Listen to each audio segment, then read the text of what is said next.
Praise the Lord. கர்த்தரும் இரட்சகருமாகிய இயேசு கிறிஸ்துவின் நாமத்தில் உங்கள் யாவருக்கும் என்னுடைய அன்பின் வாழ்த்துக்கள். பிரியமானவர்களே, ஒரு புதிய மாதத்திற்குள் வந்திருக்கிறோம். தேவன் நமக்கு ஒரு வாக்குத்தத்தமான வார்த்தையை கொடுக்கிறார். 68ஆம் சங்கீதம் 28ஆம் வசனம் இப்படியாய் சொல்லுகிறது, உன் தேவன் உனக்கு பலத்தை கட்டளையிட்டார். தேவனே, நீர் எங்கள் நிமித்தம் உண்டு பண்ணினதை திடப்படுத்தும். Psalm 68:28. Your God has commanded your strength.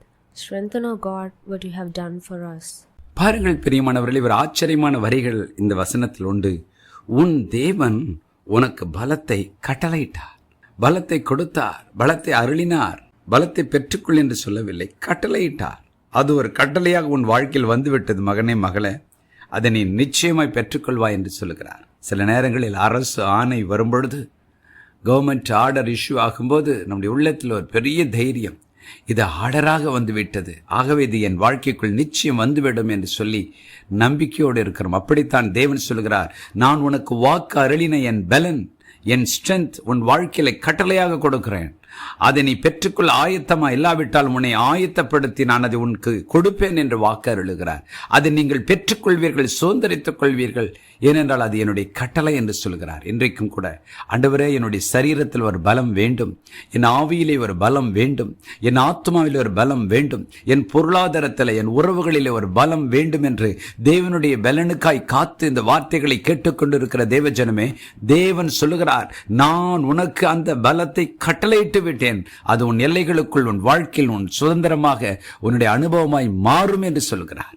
அடுத்த அந்த வார்த்தையின் பகுதி, அடுத்த பகுதி சொல்கிறது, தேவனே, நீர் எங்கள் நிமித்தம் உண்டு பண்ணினதை திடப்படுத்தும். இது ஒரு ஜபமான வார்த்தையா இருக்கிறது. ஆம், தேவன் நமக்கென்று அநேக நன்மைகளை உண்டு பண்ணி வைத்திருக்கிறார். சங்கீதங்களின் புஸ்தகம் 31:19 இப்படியாய் சொல்லுகிறது, உமக்கு பயந்தவர்களுக்கும் மனு பத்திரருக்கு முன்பாக உம்மை நம்புகிறவர்களுக்கும் நீர் உண்டு பண்ணி வைத்திருக்கிற உம்முடைய நன்மை எவ்வளவு பெரிதாயிருக்கிறது. Psalm 31:19.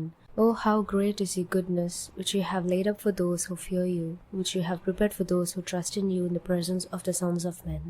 ஆம் பிரியமானவர்களே, ஆண்டவருக்கு பயந்து வாழ்கிறவர்கள், மனுபுத்தருக்கு முன்பாக அவரை நம்பி வாழ்கிறவர்களுக்கு ஆண்டவர் நன்மையை வைத்திருக்கிறாராம். அந்த நன்மையை நாம் பெற்றுக்கொள்ள தேவன் நமக்கு பல வழிகளை ஆயத்த பண்ணி வைத்திருக்கிறார். அநேக நேரங்களில் அந்த நன்மையை நான் பெற்றுக்கொள்வேனா, பெற்றுக்கொள்ள மாட்டேன் என்று நமக்குள் சந்தேகங்கள் எழும்பலாம். ஆனால் ஆண்டவர் சொல்லுகிறார், அந்த நன்மைகளை நீங்கள் நிச்சயம் பெற்றுக்கொள்வீர்கள். அதற்கு நான் உங்களை திடப்படுத்துவேன், அந்த நன்மைகளையும் திடப்படுத்துவேன் என்று சொல்லுகிறார். ஒருவேளை நம்முடைய தனிப்பட்ட வாழ்க்கையில், குடும்ப வாழ்க்கையில், ஊழிய வாழ்க்கையில், தொழில் வாழ்க்கையில், நம்முடைய எல்லைகளில் தேவன் நமக்கு வாக்கு அருளின நன்மைகள் உண்டு. அந்த நன்மைகள் உங்களுக்கு ஆண்டவரால் திடப்படுத்தப்பட்டு உங்கள் வாழ்க்கையின் அனுபவமாய் மாற்றுவார். ஒருவேளை தேவன் இந்த நன்மையை வாக்கு அருளினார், ஆனால் நான் பெற்றுக்கொள்வேனோ என்று நமக்குள் ஒரு சந்தேகங்கள் எழும்பலாம். ஆனால் ஆண்டவர் சொல்லுகிறார், நிச்சயமாக பெற்றுக்கொள்வீர்கள். அந்த நன்மைகளை நான் திடப்படுத்துகிறேன், உன் வாழ்க்கையின் அனுபவமாய் மாற்றுவேன் என்று வாக்கு அருளுகிறார். ஜெபம் பண்ணுவோமா? பரலோக பிதாவே, நீர் எங்களுக்கு கட்டளையிட்டிருக்கிற நம்முடைய பலத்துக்காய் நன்றி. அந்த பலத்தினால் நீர் எங்களுக்கு ஆயத்தம் பண்ணி வைத்திருக்கிற நன்மைகளை நாங்கள் சுதந்திரிக்க நீர் பலன் தந்து விட்டதுக்காய் ஸ்தோத்திரம். அதற்கு எங்களை தகுதிப்படுத்துகிறவர் நீர், நாங்கள் பெற்றுக்கொள்ள பண்ணுகிறவரும் நீர். எங்கள் வாழ்க்கையில் அந்த ஆசீர்வாதங்களை பெற்றுக்கொண்டு அநேகருக்கு நாங்கள் ஆசீர்வாதத்தை பகிர்ந்து கொடுக்க எங்களுக்கு கிருபை தாரும். இன்றைக்கு என்னோடு இணைந்து ஜெபிக்கிற ஒவ்வொருடைய வாழ்க்கையிலும் உம்முடைய வல்லமை இறங்கட்டும், உம்முடைய பலம் இறங்கட்டும். ஆவியில் ஒரு பலம், ஆத்மாவில் ஒரு பலம், சரீரத்தில் ஒரு பலம், ஆண்டவரே அவர்கள் பொருளாதாரத்தில் ஒரு பலம் இறங்கட்டும் இப்பொழுது சுவாமி. இயேசுவின் நாமத்தில் அந்த பலத்தை பெற்றுக்கொண்டு இந்த மாதம் முழுவதும் வாழ்நாள் முழுவதும் உம்முடைய பலத்தின் மேல் பலமடைந்து ஆண்டவரே உம்முடைய நாமம் மகிமைக்கென்று வாழ உதவி செய்யும். இயேசுவின் நாமத்தில் பிதாவே, ஆமென்.